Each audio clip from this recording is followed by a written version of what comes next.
Hello guys, today we will start chapter number 3 admission of a partner.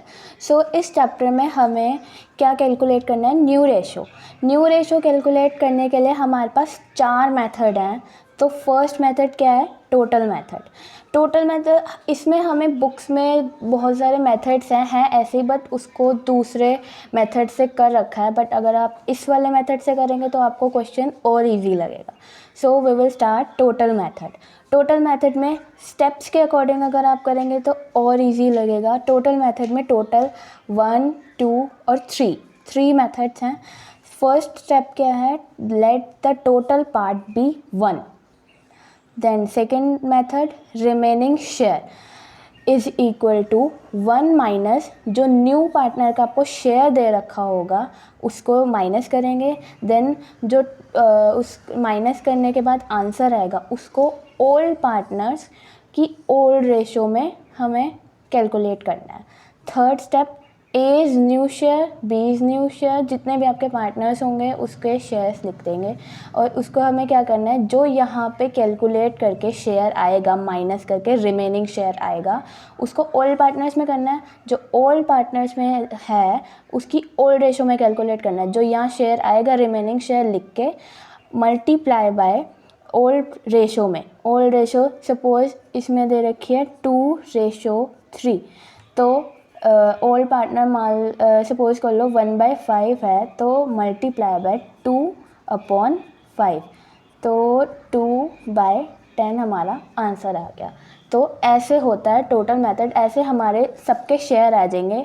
फिर जो सबके share आएंगे last में हम सबसे पहले हमें पता होना चाहिए सबका बेस सेम होना चाहिए.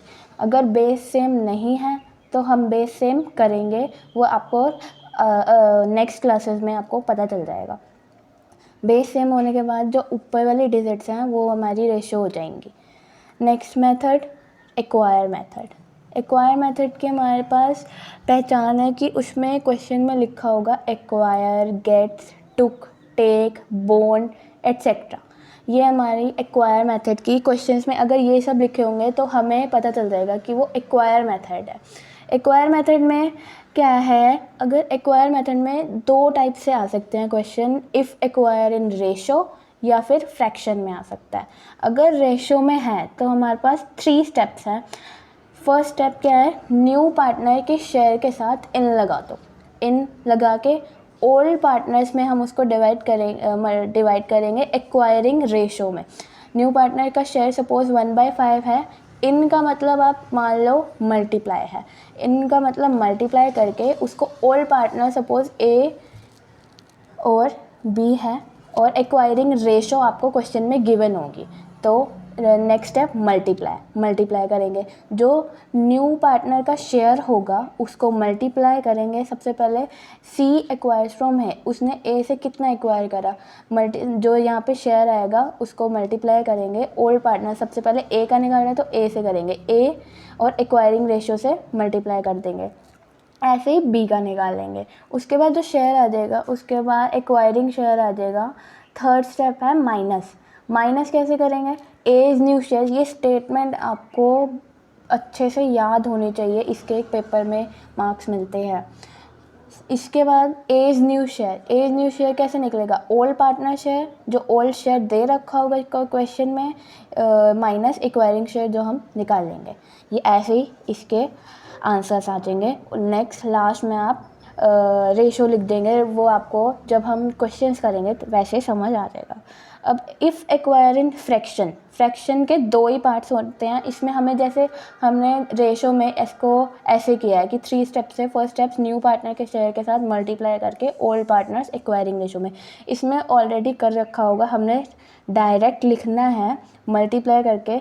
सी एक्वायर्स फ्रॉम है उसमें हमें गिवन होगा, सी एक्वायर्स फ्रॉम है जितने भी पार्टनर से वो एक्वायर करेगा वैसे लिख देंगे. उसके बाद हम चेक करेंगे बाय एडिंग बोथ फ्रैक्शन. सबसे पहले हम क्या करेंगे, अगर एक्वायर इन फ्रैक्शन दे रखा होगा तो हम चेक करेंगे कि वो सीरियसली फ्रैक्शन में है या नहीं है. अगर वो इन दोनों को शेयर को मल्टीप्लाई करके प्लस में 1 आता है तो वो रेशो होगा. और अगर प्लस करके उनके शेयर के इक्वल आता है तो वो फ्रैक्शन है.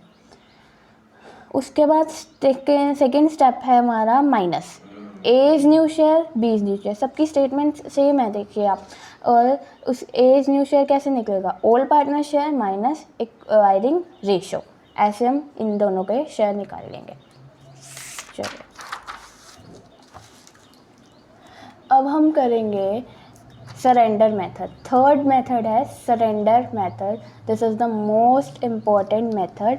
इसमें हमें ध्यान रखना है कि आइडेंटिटी क्या है। व्हेन न्यू पार्टनर के शेयर के साथ न्यू पार्टनर जो आता है फर्म में, उसका शेयर नहीं दे रखा होगा, share is not given.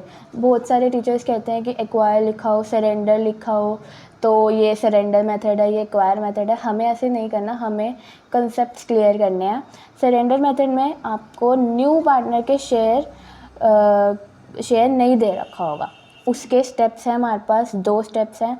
Firstly multiply A, ये स्टेटमेंट आपको याद रखनी है, A surrender to C, then B surrender to C, multiply करेंगे हम। Then second step minus, minus कैसे करेंगे, ओल्ड शेयर जो हमें गिवन होगा, उसके बाद सरेंडर शेयर लिख देंगे। और आपको मल्टीप्लाई करें, या तो क्वेश्चन में गिवन होगा या हमें निकालना होगा। और जो हम फर्स्ट तो उसके तो निकाल देंगे, या हमें गिवन होगा, फर्स्ट के हम माइनस करके निकालेंगे। और जो न्यू पार्टनर का शेयर है वो कैसे निकालेंगे, सरेंडर वाले शेयर को प्लस करके, ओल्ड पार्टनर के सरेंडर को प्लस करके, ऐसे हमारा ये आ जाएगा। अब हम सीखते हैं सैक्रिफाइसिंग रेशो। सैक्रिफाइसिंग रेशो में क्या है, sacrificing ratio if new ratio, अगर हमें न्यू रेशो कैलकुलेट ना करनी पड़े और हमें गिवन हो, तो क्या करेंगे, sacrificing ratio is equal to old ratio minus new ratio. ये आपको फॉर्मूला याद रखना है। और ओल्ड, इसमें जो आंसर रहेगा, प्लस वाला सैक्रिफाइस होता है जो कि क्रेडिट होता है, माइनस वाला गेन होता है जो कि डेबिट होता है। If new ratio is not given, अगर हमें न्यू रेशो गिवन नहीं है तो हम शॉर्टकट यूज़ करते हैं। क्योंकि एग्ज़ाम्स में हमें क्वेश्चन जल्दी करने होते हैं, हमारे पास टाइम कम होता है, तो हम शॉर्टकट यूज़ करेंगे। इसमें ओल्ड मेथड होगा। ओल्ड मेथड में क्या होगा, अगर ओल्ड मेथड आपको आगे क्वेश्चंस करके पता चल जाएगा कि किस में ओल्ड मेथड लगेगा, किस में एक्वायर, किस में सरेंडर, किस में कौन सा मेथड लगेगा।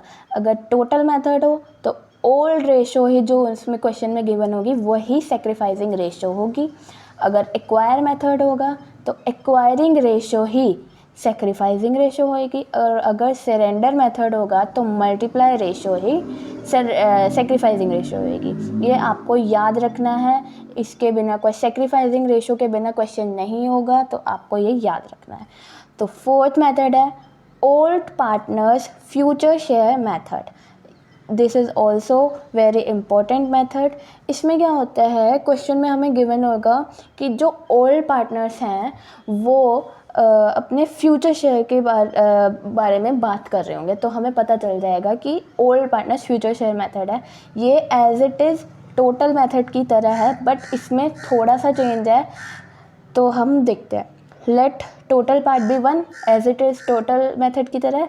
रिमेनिंग शेयर इक्वल टू, ये स्टेटमेंट आपको याद रखनी है, remaining share is equal to 1 minus new partner का जो शेयर दे रखा होगा उसको माइनस करेंगे। उसके बाद जो शेयर आएगा उसको ओल्ड पार्टनर्स में फ्यूचर रेशो, यहाँ पे जो उन ओल्ड पार्टनर्स अपने फ्यूचर शेयर के बारे में बात कर रहे हैं उसमें रेशो दे रखी होगी, उसमें हमें कैलकुलेट करना है।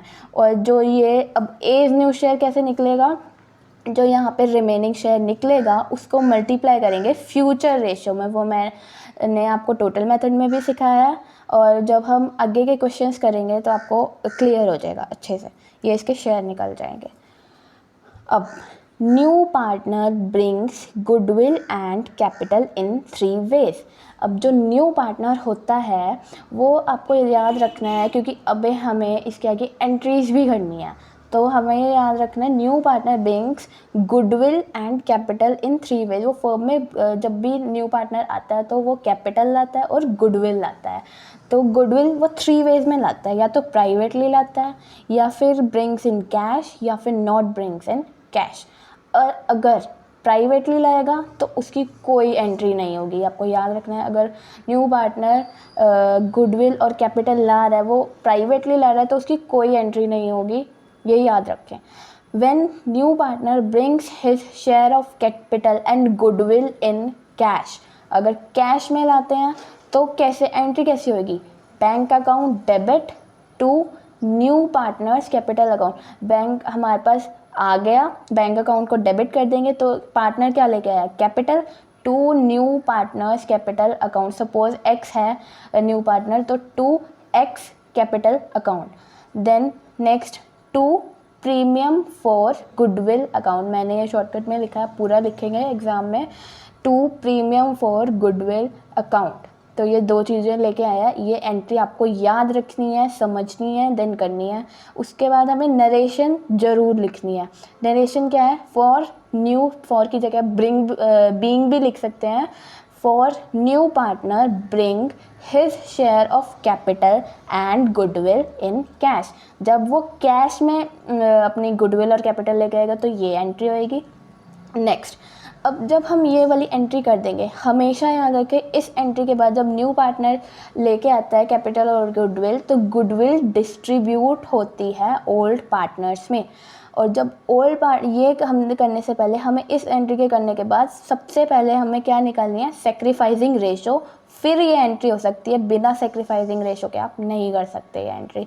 सो सेक्रीफाइसिंग रेशो कैलकुलेट करेंगे, वो मैंने आपको बता दिया है कैसे कैलकुलेट करना है। हम शॉर्टकट भी कर सकते हैं। अगर न्यू रेशो हमें गिवन है तो sacrificing ratio is equal to old ratio minus new ratio. अगर न्यू रेशो नहीं गिवन तो हम शॉर्टकट यूज़ करेंगे मेथड के अकॉर्डिंग।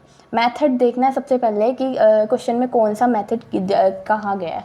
सो एंट्री इसकी होगी premium for goodwill account debit, premium for goodwill account debit to old partners capital account. Suppose old partners हैं A और बी, तो हम लिखेंगे to A's capital account and to B's capital account. उसके बाद हमें नरेशन ज़रूर लिखनी है, इसके हमें मार्क्स मिलते हैं।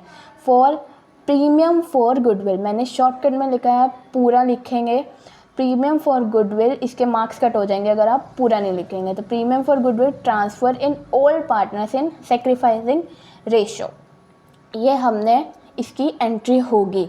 सो आपको एंट्रीज याद रखनी है, तभी आप क्वेश्चंस कर पाएंगे। सबसे पहले क्वेश्चंस करते हुए आपको मेथड चेक करने की कौन सा मेथड का है, तब उसके बाद ये एंट्री करने के बाद आपको सेक्रीफाइसिंग रेशो कैलकुलेट करनी है, देन ये एंट्री हो सकेगी, वरना नहीं होगी। अगर अब क्वेश्चन में कहा होगा कि फर्म में ही है ये चीज़ें, तो ये दो एंट्री होगी। इफ़ पार्टनर विड्रू गुडविल, उसमें क्वेश्चन में कहा गया होगा, अगर विड्रू करता है पार्टनर गुडविल को तो उसकी क्या एंट्री होएगी? All partners capital account debit, all partners A और बी मान लीजिए, ए और B capital account debit to bank account. बहुत से बच्चे यहाँ पे अगर गुडविल विड्रॉ करते हैं तो बहुत से बच्चे यहाँ पे गुडविल ही लिख देते हैं, तो इसका आपको ध्यान रखना है, टू बैंक आएगा यहाँ पे, टू बैंक, बैंक के साथ आप लिख लीजिए account. Then narration is must for goodwill, goodwill मैं फिर कह रही हूँ, आपको शॉर्टकट नहीं यूज़ करना है, इसमें आपको पूरा लिखना है। For goodwill withdrawn bye all partners in sacrificing ratio, ये याद रखना है कि जो विड्रॉ है, विड्रॉ जो कर रहे हैं पार्टनर्स, ओल्ड पार्टनर्स कर रहे हैं ना, तो ओल्ड पार्टनर्स में हम सेक्रीफाइसिंग रेशो में इसका अमाउंट लिखेंगे, देन गुडविल लिखेंगे, जहाँ ये डिस्ट्रीब्यूट रहेगी वो आपको नेक्स्ट जब हम क्वेश्चंस करेंगे आपको अच्छे से क्लियर हो जाएगा। ये कॉन्सेप्ट भी बहुत इम्पोर्टेंट है कि इस पर आप लिख लीजिए note, if sum of fraction is not equal to new partners share.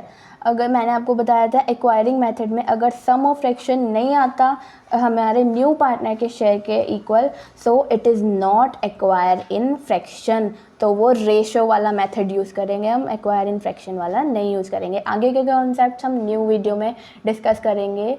Thank you everyone, so please support me. आप मैंने न्यू यूट्यूब चैनल स्टार्ट किया है, आप प्लीज़ सब्सक्राइब कीजिए, लाइक ज़्यादा से ज़्यादा लाइक कीजिए और मेरे वीडियो को शेयर कीजिए। Thank you.